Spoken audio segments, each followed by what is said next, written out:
Welcome to Dialing Home, the official new Stargate Command interview series. I'm Christopher Judge, and I'm here with two fan favorites, Carmen Argenziano and Tony Amendola.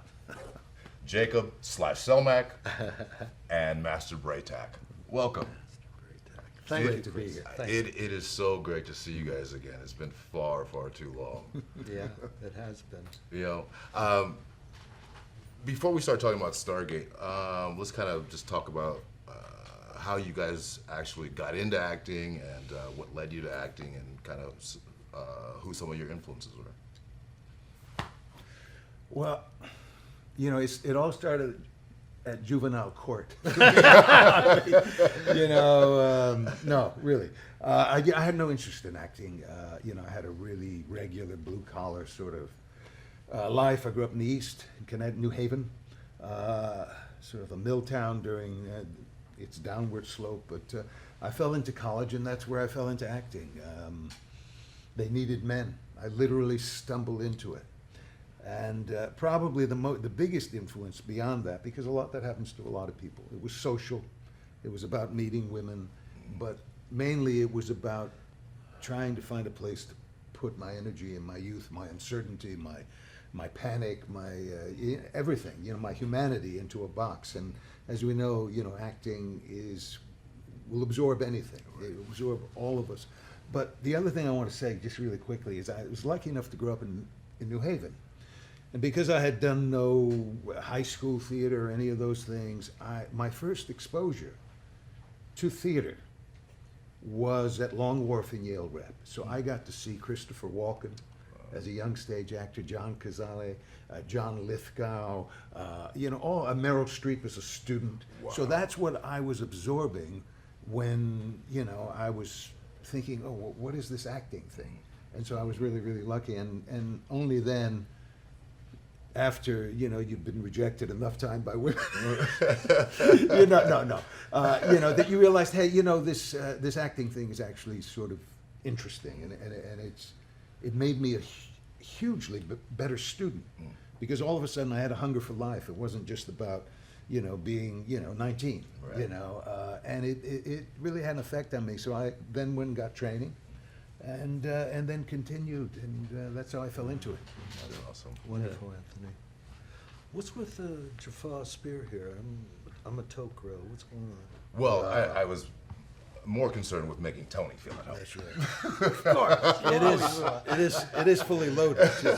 Same tribe, you guys. Oh, thank you, David. Ain't nobody gonna mess with me today. Yes, very good. What is it? Very similar to Tony. Grew up in Pennsylvania, Rust Belt, steel mill town, blue collar. Had dreams. I guess movies were my first insight into what I thought was a very glamorous world with beautiful women. All the wrong reasons, actually. And then I went to New York when I was, 18? And I went to college for a semester, and I quit college, went to the American Academy of Dramatic Arts, and studied there for 2 years. New York was a wonderful education for me. I lived there 5 years. I studied with Sandy Meisner. And that was my college, the streets of New York, actually, and studying and, wanting to be basically a film actor, really. And I came out to California in 1966, 51 years ago, Chris. Wow. Jeez, Wow. How things have changed. Isn't It that was true? a little town. I remember my first agent had this old Nash, and he had a big old black portfolio, and 100 actors. I was one of them with the photos in it, and he would drive to MGM, Paramount. That's where the casting places were. No internet, no sales, no nothing. And you could, audition in those days. There was Universal. There was quite a few shows. And when you're younger, it's a younger people's business. We know that. I mean, which it should be, I guess. And that's when I started. And I kept studying always, though. I was always in a workshop. Tony and I met, I guess Tony says it's late 80s at Milton Katselas's, and we both worked there. And I got into the actor's studio and studied with Strasberg and Lee Grant and Martin Landau, who just passed. We just lost Martin, who was a wonderful mentor and a real dedicated man, a lovely man. And like Tony, I just wanted to find myself. Had no idea who I was. People always fascinated me. The nature of people, what motivated them, were they confident, were they not? I was just always kind of studying and very observant. And acting was something to express myself, get out of myself, be more, be bigger. And it's been wonderful, the training for being an actor and being connected to people and appreciating people, and it just helps you kind of elevate yourself a little bit more about the world and about human nature and all that stuff. It is amazing how much of our job entails observation and listening and things like that. And I really think that that was a critical part of me growing up, was being able to observe people, being able to try to internalize kind of what their struggles are, what they're feeling, what they're, and I think that's one of the things that people really don't understand about actors, is how we can internalize other people's struggles and pain and things like that. I think we have a natural empathy. I think we can, I'm not saying we're elitists. A lot of people, thank God, are empathetic. But as far as understanding human nature and connecting to people and forgiving ourselves a little bit for our misgivings and screw-ups, it's wonderful training for anyone to find out about themselves. And that's what acting did for me. Right. I still don't know who the hell I am. Ralph Richardson once said something wonderful. He said, actors become so facile with their emotions, they don't know who they are anymore. That's right. Because we're always, Right. we're always whatever we are. Right. And, well, I didn't know who I was in the first place. And a lot of people go through that. But it's a wonderful vocation to explore all the possibilities that you could be or want to be or even don't want to be. Right. So let's talk about Stargate. Now, were you guys fans of the movie? Did you see the movie? Did you? I saw the movie. What did you I saw the movie. And what do you think of it? It was fascinating. Kurt Russell, James Spader. It was like the series. It opened up a possibility, or not a possibility, but a science fiction possibility of this wonderful gate where we could just walk through and be anywhere in the universe. I mean, maybe when we all die, we'll go through that gate again and find out where the hell we really are. But that I think, even Richard once said, this is the greatest prop on television, this Stargate. Isn't that amazing? It's just an amazing vehicle for your imagination to go, whoa. Right. So I can understand why people were so captivated by it, You have stupid luck in your life, and you have to think, where does it come from? Because I hadn't seen the movie. I saw the movie after I was cast. I was cast, and it's sort of an interesting thing. I was cast, I was down in Mexico, and I had just finished the first Zorro, The Mask of Zorro, and I came back, and it was the first audition. And that's always a good time to do an audition, because when you have a movie I was down there for a while, and because they can say, oh, well, this guy's in a movie. Now, the movie could, 5 months later, the movie crashes. It's immaterial, but it was new. And it was a big studio movie. So, but all I saw on the sheet when I auditioned was Vancouver.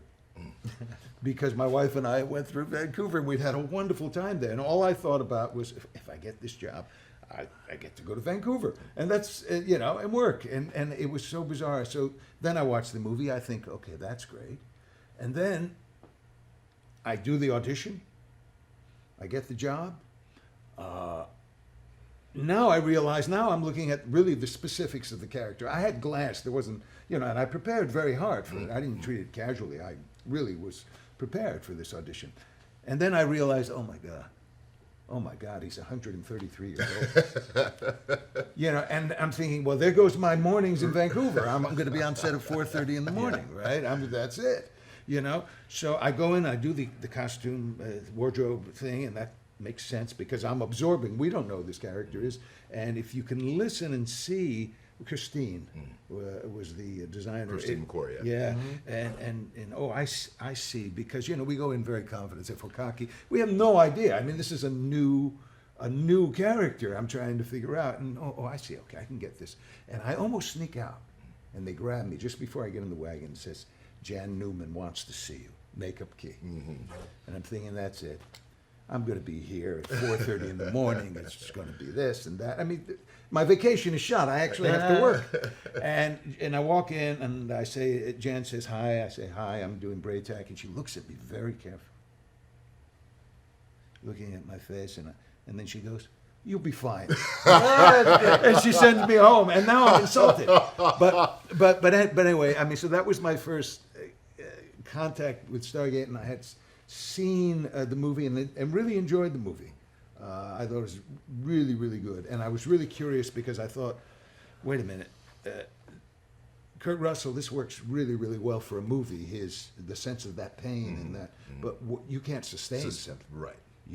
That has to be, and again, I knew Richard and I knew, his history, but I didn't really know him and so when I went on set, for the first time, all I was interested in was who was the guy that was playing teal'c.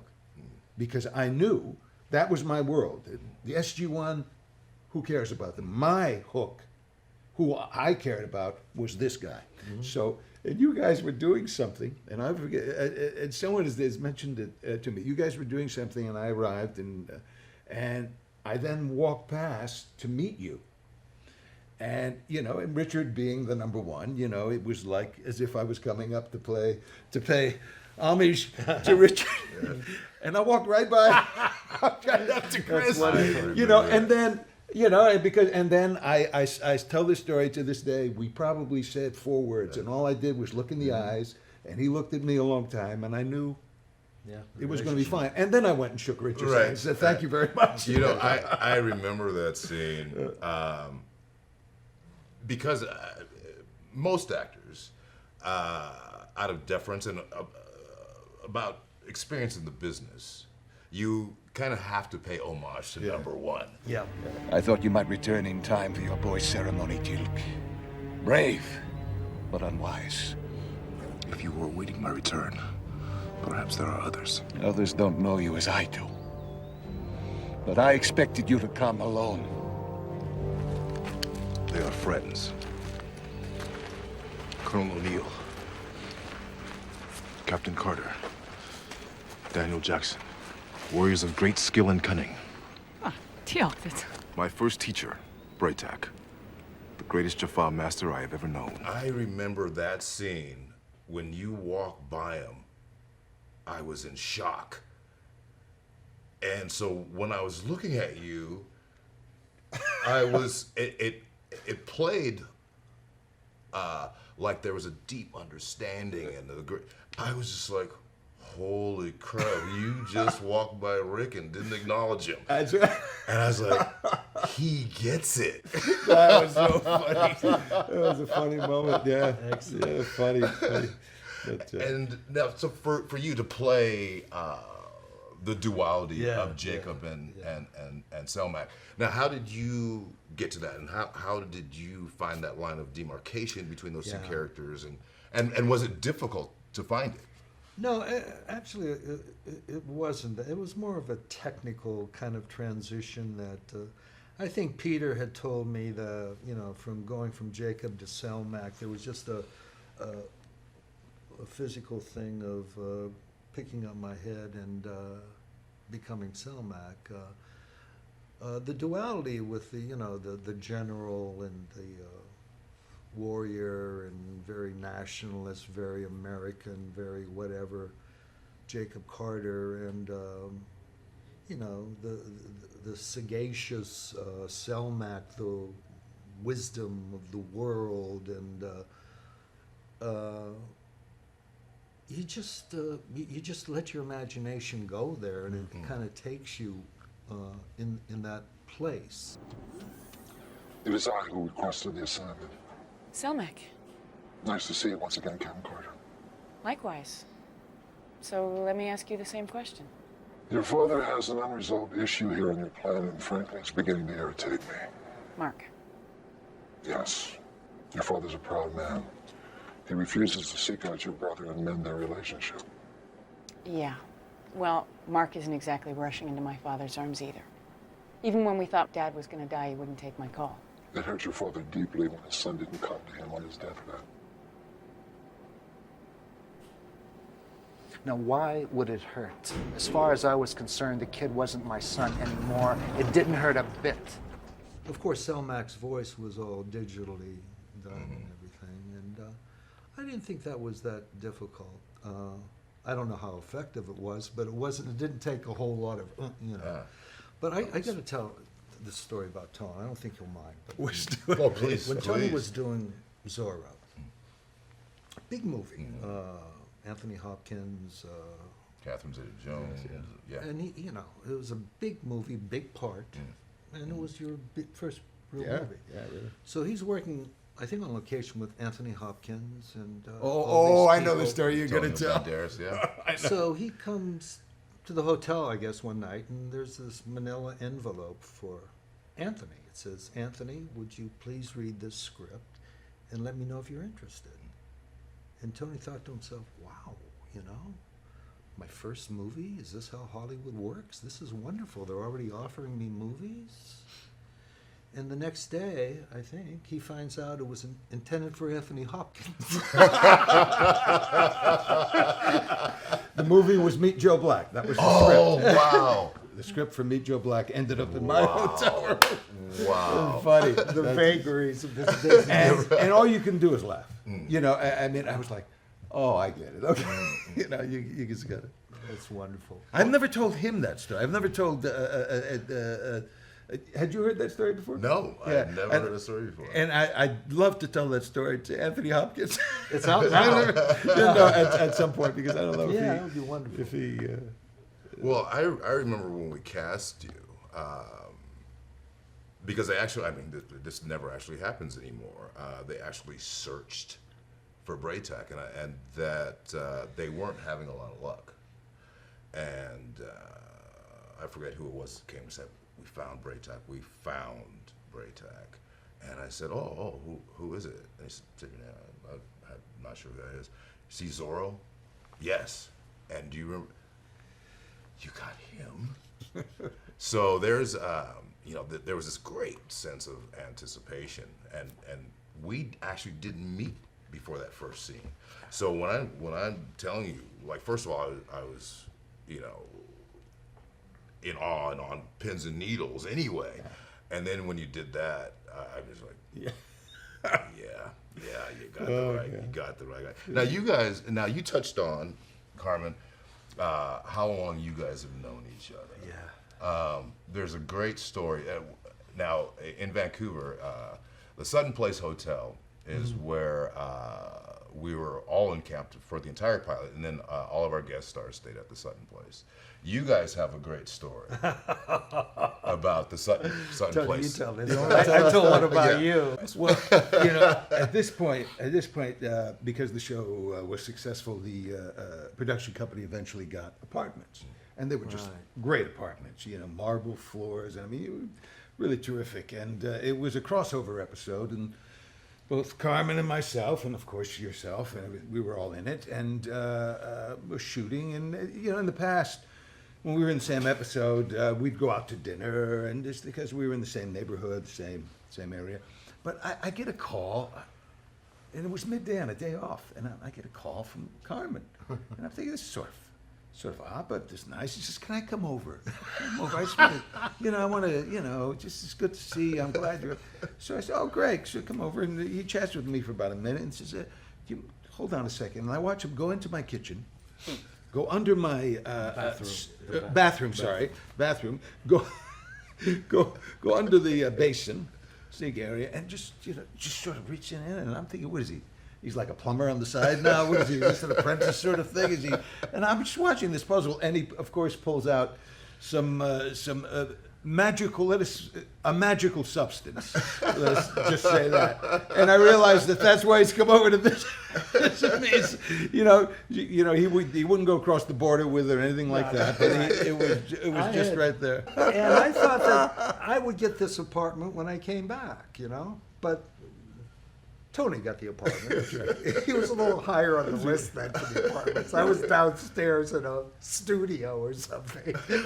And now they understand the whole transition that you're asking for. Right. From the general to Selmac. That helped me a lot. He said, "Excuse me a second." He says, "I just need to just step outside and do the transition." When Selmac came to life, How is your glaucoma?